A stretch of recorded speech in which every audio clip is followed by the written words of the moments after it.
ഇതെൻ്റെ അവസാന യാത്രയാണ്. കുഞ്ഞുണ്ണി മാഷിൻ്റെ വീട്ടിലേക്കുള്ള എൻ്റെ അവസാന യാത്ര. ഞാൻ കേട്ടതൊന്നും സത്യമാകല്ലേ എന്നാണ് എൻ്റെ പ്രാർത്ഥന. കാരണം കുഞ്ഞുണ്ണി മാഷിനോട് എനിക്ക് തീരാത്ത കടപ്പാടുണ്ട്. ആ വിശ്വം വാടോ. നമസ്കാരം മാഷേ. ഇരിക്കടോ. നീ എന്നാ ഡൽഹിയിൽ നിന്ന് എത്തിയത്? ന്യൂഡൽഹി ക്രിമിനൽ വക്കീലർമാർക്ക് നല്ല വളക്കൂറുള്ള മണ്ണാണ്. വന്നിട്ടിപ്പോൾ 2 ആഴ്ച മാഷേ. കുറച്ച് ബിസി ആയിപ്പോയി, അതുകൊണ്ട് അങ്ങോട്ട് വരാൻ ഇത്ര വൈകിയത്. ഇനി എന്നാ മടക്കം ഡൽഹിക്ക്? അടുത്ത ആഴ്ച. തിരികെ പോകുമ്പോൾ അമ്മയെ കൂടി കൊണ്ടുപോകണം. എന്തായാലും അമ്മയെ ഇനി തറവാട്ടിൽ ഒറ്റയ്ക്ക് നിർത്തുന്ന പ്രശ്നമേ ഇല്ല. അത് നന്നായി മോനെ. നിന്റെ ഭാര്യയ്ക്കും കുഞ്ഞുങ്ങൾക്കും സുഖം തന്നെ അല്ലേ? സുഖമായിരിക്കുന്നു മാഷേ.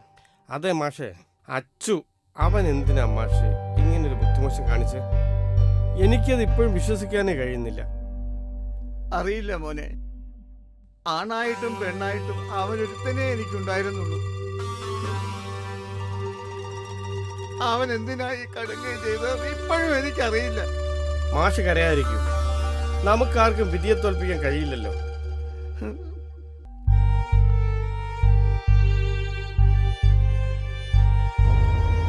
അന്ന് ഞാൻ കുഞ്ഞുണ്ണി മാഷിന്റെ വീട്ടിലിരിക്കുമ്പോൾ അച്ചുവിന്റെ പ്രസൻസ് ഞാൻ അനുഭവിച്ചറിഞ്ഞിരുന്നു. അച്ചുവിന്റെ ആത്മാവ് എന്നോട് എന്തോ പറയാൻ ശ്രമിക്കുന്നത് പോലെ എനിക്ക് തോന്നി. സ്വന്തം മകന്റെ മണ കാരണം അറിയാതെ വേദനിക്കുന്ന ഒരു അച്ഛൻ്റെ സങ്കടം അന്ന് ഞാൻ കുഞ്ഞുണ്ണി മാഷിന്റെ മുഖത്ത് കണ്ടു. അതുകൊണ്ട് തന്നെയാണ് അച്ചുവിന്റെ ഫ്രണ്ട് കിരണിനെ ഞാൻ കാണാൻ തീരുമാനിച്ചത്. ഞാൻ ബിനോയ് വിശ്വം, അഡ്വക്കേറ്റാണ്. ഞാൻ കിരണിനെ കാണാൻ വന്നത് നമ്മുടെ കുഞ്ഞുണ്ണി മാഷിന്റെ മകൻ അച്ചു. അവൻ എന്തിനാണ് ആത്മഹത്യ ചെയ്തത്? നിങ്ങൾ രണ്ടുപേരും ബാല്യകാല സുഹൃത്തുക്കളാണല്ലോ അല്ലേ? അതുകൊണ്ട് സാറേ, എനിക്ക് വ്യക്തമായൊന്നും അറിയില്ല സാറേ. ഞങ്ങളെപ്പോലെ ഒരു ദുശ്ശീലം അവനില്ലായിരുന്നു സാറേ. കള്ളുപിടിക്കില്ല, വലിക്കില്ല, പെണ്ണ് പിടിക്കത്തില്ല. സോറി സാറേ, ഒരു പെണ്ണിൻ്റെ മുഖത്തോലും നോക്കത്തില്ല സാറേ. അങ്ങനെ ഒരു ചെറുക്കനായിരുന്നു സാറേ അവൻ. അവൻ എന്തിനാണ് അങ്ങനെ ചെയ്തതെന്ന് അറിയില്ല സാറേ. അവൻ സുജിയുമായി എങ്ങനെയായിരുന്നു? അവരുടെ ദാമ്പത്യ ബന്ധത്തിൽ എന്തെങ്കിലും കുഴപ്പമുണ്ടായിരുന്നു? ഇല്ല സാറേ, അവന് സുജിയും നല്ല സ്നേഹത്തിലായിരുന്നു. ഒരിക്കൽ പോലും അവർ വഴക്കിട്ട് പിണങ്ങിയിരിക്കുന്നത് ഞാൻ കണ്ടിട്ടില്ല.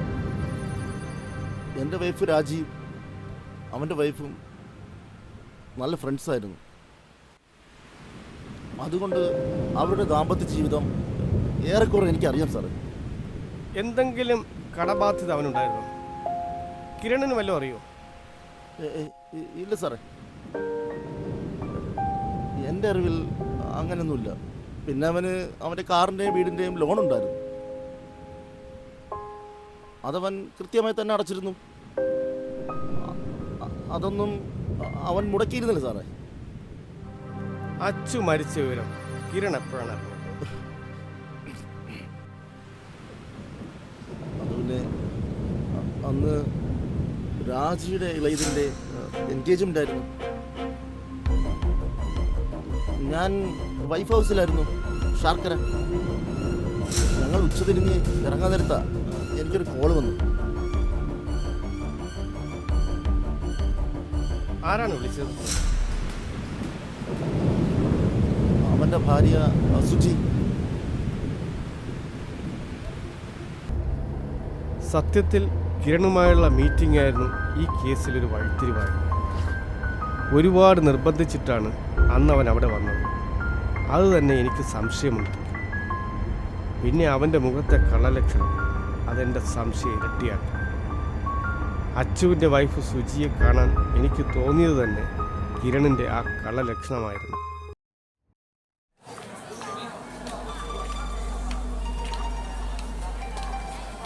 ഞാനൊരു അഡ്വക്കേറ്റാണ്. എനിക്ക് ക്ലാസ് ടീച്ചർ സുജി ഒന്ന് കാണണം. ശരി, പേരൊന്നും എഴുതണം കേട്ടോ. സുജി, നിങ്ങൾ പൂർണ്ണ സമ്മതത്തോടെ തന്നെയായിരുന്നു അച്ചുവിനെ വിവാഹം കഴിച്ചത്? അതെ സർ. പിന്നെ അച്ഛനും അമ്മയും പറഞ്ഞു, ഞാൻ അനുസരിച്ചു. അച്ചുവിന് കുറച്ച് പ്രായക്കൂടുതലുണ്ടായിരുന്നു. അയാളത്ര കാണാൻ ഹാൻഡ്സം ഒന്നും അല്ലായിരുന്നു. എന്നിട്ടും സുജിക്ക് ഇഷ്ടമായിരുന്നു. അത് പിന്നെ അദ്ദേഹത്തിന് ഗവൺമെൻറ് ജോബ് ഉണ്ടായിരുന്നു. ഒരു വെറ്റിനറി ഡോക്ടറുടെ വൈഫാകുന്നത് ഒരു ഭാഗ്യമല്ലേ സർ?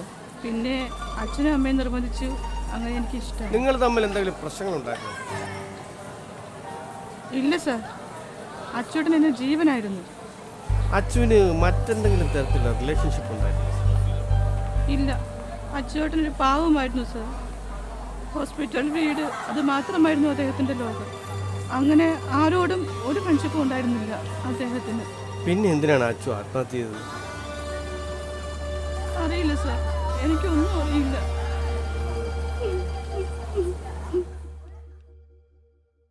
സുജിയുടെ മുന്നിലിരിക്കുമ്പോൾ അവൾ എന്തൊക്കെയോ പറയാൻ മടിക്കുന്നത് പോലെ എനിക്ക് തോന്നിയിരുന്നു. സ്വന്തം ഭർത്താവിൻ്റെ മരണകാരണം അറിയാൻ അവൾക്ക് താല്പര്യമില്ലെന്ന് എനിക്ക് മനസ്സിലായി. അവളുടെ ഓവർ ആക്ടിംഗ് ആണ് എൻ്റെ മനസ്സിൽ ചില ചോദ്യങ്ങൾ ഉണർത്തിയത്. അങ്ങനെയാണ് ഞാൻ ഡോക്ടർ റഷീദിനെ കാണാൻ തീരുമാനിക്കുന്നത്.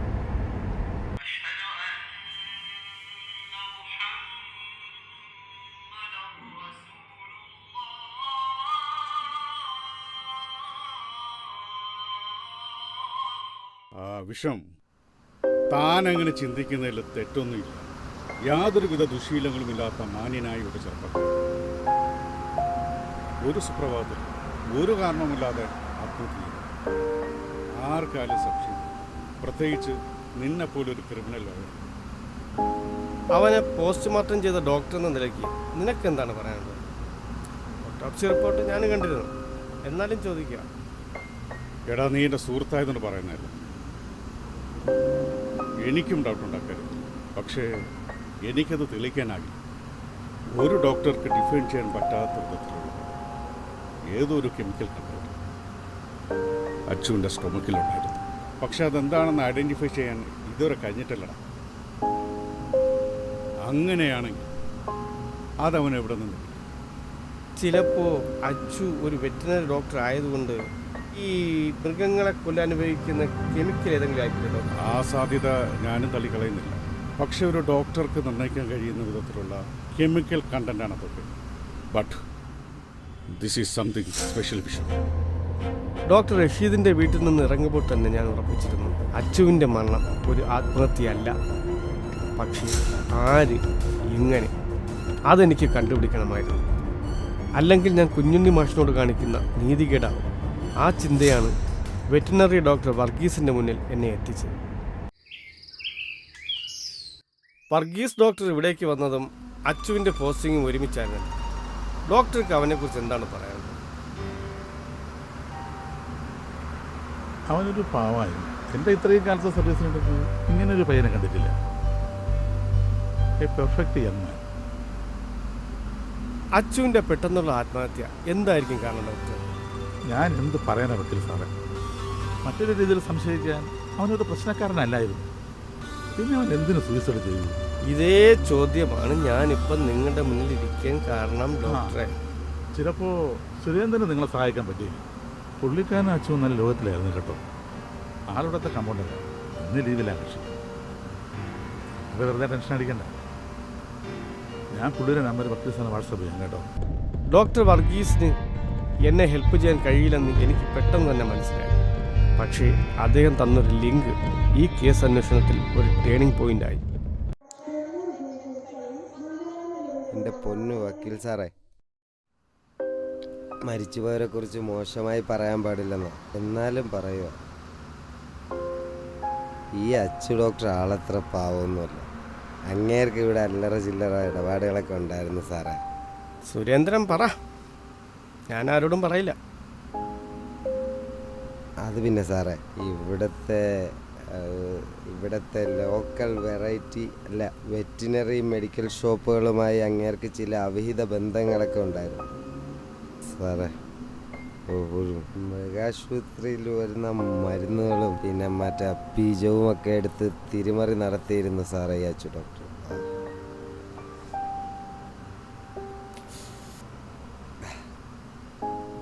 മരുന്ന് മോശമായെന്നും പറഞ്ഞ് മൃഗങ്ങളാരും പരാതിയുമായി വരില്ലല്ലോ സാറേ.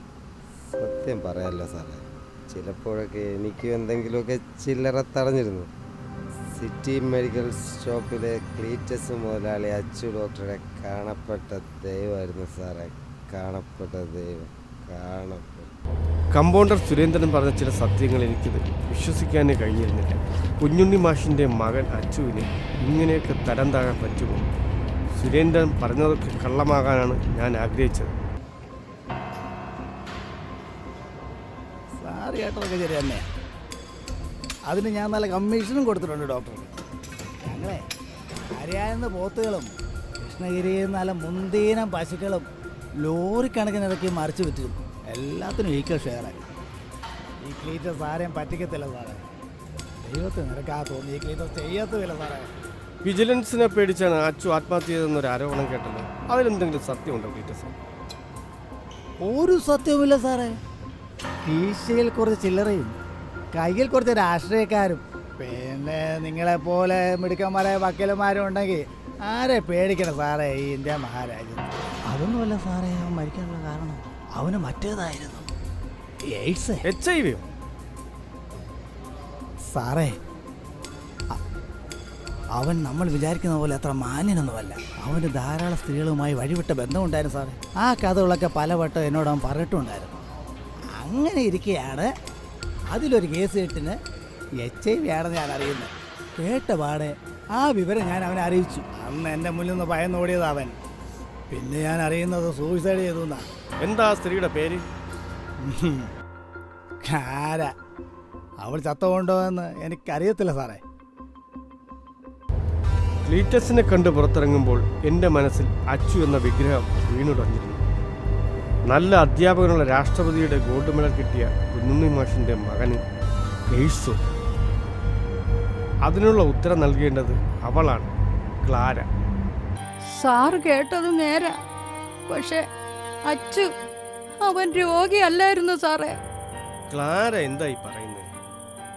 അച്ചു ഇവിടെ വരാറുണ്ടായിരുന്നു, എന്നെ കാണാറുണ്ടായിരുന്നു. പക്ഷെ ഒരിക്കൽ പോലും അവൻ എന്നെ തൊട്ടിട്ടില്ല സാറേ. എന്തായിരുന്നു കാരണം? അതിന് കാരണമുണ്ടായിരുന്നു സാറേ.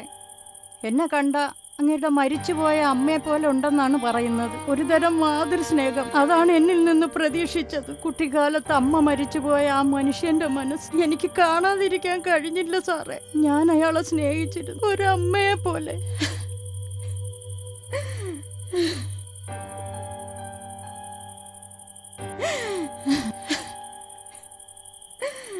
ക്ലാര അച്ചുവിനെ എന്ന് അവസാനമായി കണ്ടത്? മരിക്കുന്നതിന് ഒരാഴ്ച മുമ്പ് എന്നെ കാണാൻ വന്നിരുന്നു. അവന്റെ ഭാര്യയുമായിട്ട് ചില പ്രശ്നങ്ങളുണ്ടെന്ന് പറഞ്ഞു. എല്ലാത്തിനും പിന്നിൽ ഏതോ രാജി എന്ന് പറഞ്ഞ സ്ത്രീയാണെന്ന് പറഞ്ഞു.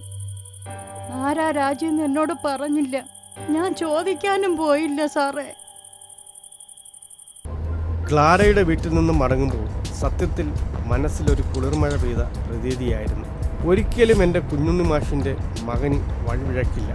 കാരണം മാഷിൻ്റെ ശിക്ഷണം അങ്ങനെയാണ്.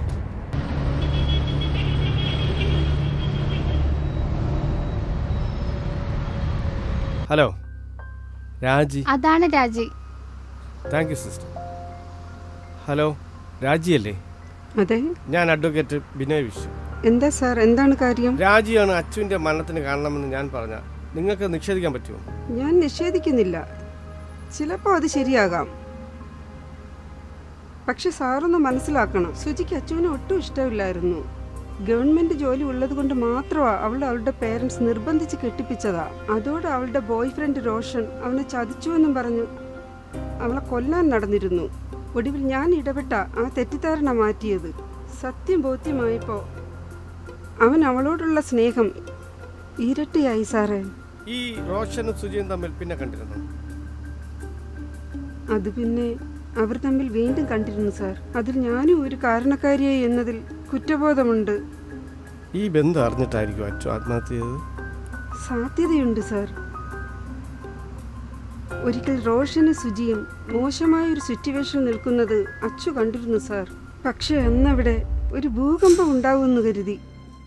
പക്ഷെ അത് ഉണ്ടായില്ല. ആ സംഭവത്തിന് ശേഷം 2 ദിവസം കഴിഞ്ഞാ അച്ചു ആത്മഹത്യ ചെയ്തത്. ഓക്കെ രാജി, നമുക്ക് വീണ്ടും കാണേണ്ടി വരും. രാജിയിൽ നിന്നാണ് സുജിക്കൊരു റിലേഷൻഷിപ്പ് ഉണ്ടെന്ന സത്യം ഞാൻ അറിയുന്നത്. പക്ഷേ എനിക്ക് ഉത്തരം കിട്ടാത്ത ചോദ്യമായി അവശേഷിക്കുന്നത് റോഷനും സുജിയും തമ്മിലുള്ള ബന്ധത്തെ അച്ചു എന്തിന് കണ്ടില്ലെന്ന് നടിച്ചു. ഇനി കള്ളം പറയാനൊന്നും നിൽക്കണ്ട, പുതിയ കഥ മെനഞ്ഞുണ്ടാക്കാനും നോക്കണ്ട. അച്ചുവിനെ നീ എങ്ങനെ കൊന്നു അത് മാത്രം പറഞ്ഞാൽ മതി. ഞാൻ ആരെയും കൊന്നിട്ടില്ല, പ്രത്യേകിച്ച് എൻ്റെ അച്ചുവേട്ടനെ. സാർ വിശ്വസിച്ചാലും ഇല്ലെങ്കിലും അതാണ് സത്യം. ഇനി നിന്നെ ഞാൻ വിശ്വസിക്കണമല്ലേ? നീ നിന്റെ മുൻ കാമുകൻ റോഷൻ തമ്മിലുള്ള റിലേഷൻഷിപ്പ് പറഞ്ഞുകൊണ്ടല്ലേ അവൻ ആത്മഹത്യ ചെയ്ത്? അതോ നീ നിന്റെ മറ്റവനും കൂടി അത് വിദഗ്ധമായി അവനെ കൊന്നോ? പറയടേ. സാർ, ഞാനൊരു സ്ത്രീയാണ്, ഭാര്യയാണ്, ഒരമ്മയാകാൻ ഞാൻ ആഗ്രഹിച്ചു. അയാൾ ഒരു പുരുഷനേ അല്ലായിരുന്നു. അതുകൊണ്ടാണ് ഞാൻ റോഷനുമായി അടുത്തത്.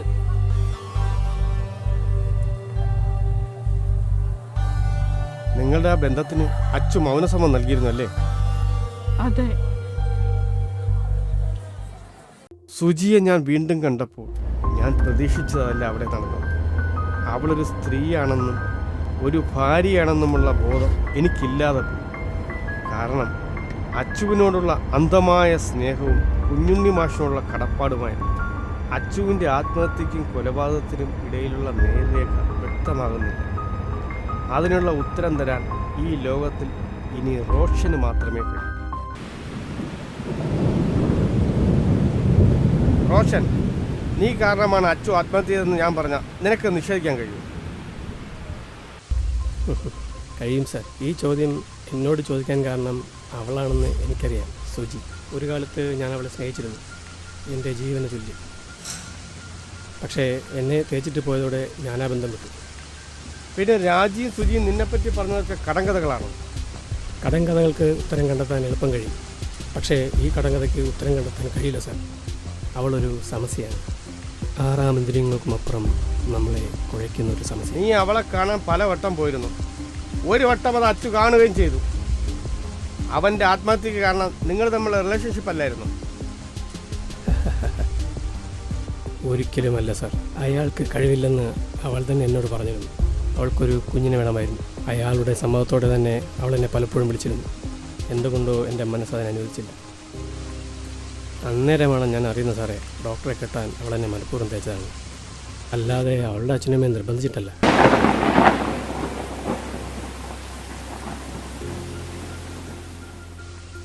ആ രാത്രി അവളെ ഞാൻ കാണാൻ പോയത് അവളെ കൊല്ലാൻ തന്നെയായിരുന്നു സാർ. പക്ഷേ ഞാൻ അവിടെ കണ്ട കാഴ്ച എന്നെ ഞെട്ടിച്ചു കളഞ്ഞു സാർ. റോഷൻ, നീ എന്താ അവിടെ കണ്ടത്? ഇതെൻ്റെ അവസാന യാത്രയാണ്. കുഞ്ഞുണ്ണി മാഷിൻ്റെ വീട്ടിലേക്കുള്ള എൻ്റെ അവസാന യാത്ര. ഞാൻ കേട്ടതൊന്നും സത്യമാകല്ലേ എന്നാണ് എൻ്റെ പ്രാർത്ഥന. കാരണം കുഞ്ഞുണ്ണി മാഷിനോട് എനിക്ക് തീർത്താ തീരാത്ത കടപ്പാടുണ്ട്. മാഷേ, ഇന്ന് ഈവനിങ് ഫ്ലൈറ്റിൽ ഞാനും അമ്മയും ഡൽഹിക്ക് പോകും. അതിനു മുമ്പ് മാഷിനെ കണ്ട് യാത്ര പറയാൻ വന്നതാ. പോയി വാ മോനെ, വല്ലപ്പോഴും ഈ കിളവനെയൊക്കെ ഒന്ന് ഓർക്കണേ. ഒരിക്കലും എനിക്ക് മാഷിനെ മറക്കാൻ കഴിയില്ല. അതിനൊരു കാരണമുണ്ട് മാഷ്. അച്ചുവിൻ്റെ മരണം ആത്മഹത്യയല്ല, അതൊരു മർഡറാണ്. റോഷൻ അയാൾ കണ്ട സത്യങ്ങളെല്ലാം എന്നോട് പറഞ്ഞു. എനിക്കത് വിശ്വസിക്കാനേ കഴിഞ്ഞില്ല. നിങ്ങളുടെ മരുമകൾ സുജി നിങ്ങൾക്കാരായിരുന്നു മാഷ്?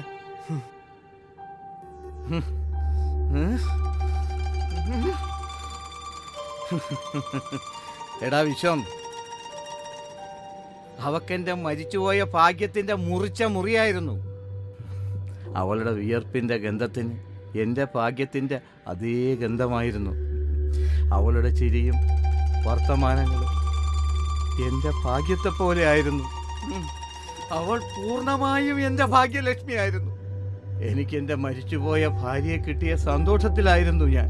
ഞങ്ങളുടെ ബന്ധത്തിനിടയിൽ വന്ന ഗ്രഹപ്പഴയായിരുന്നു അവൻ, അച്ചു.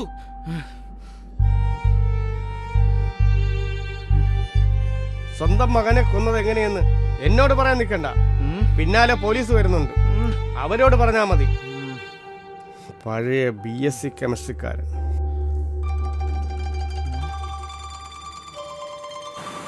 ഒരിക്കൽ ഈ കടലിൽ നോക്കി ഞാനും അച്ചുവും നിന്നിരുന്നു. ഇന്നവനിൽ ഞാൻ മാത്രം. മടങ്ങിപ്പോകുന്നതിന് മുമ്പ് അച്ചുവിന് നീതി കിട്ടിയെന്ന് ഞാൻ വിശ്വസിക്കുന്നു. അല്ലെങ്കിൽ എൻ്റെ ഈ യാത്ര പൂർണ്ണമാകില്ല. കാരണം ഞാനൊരു ലോയറാണ്.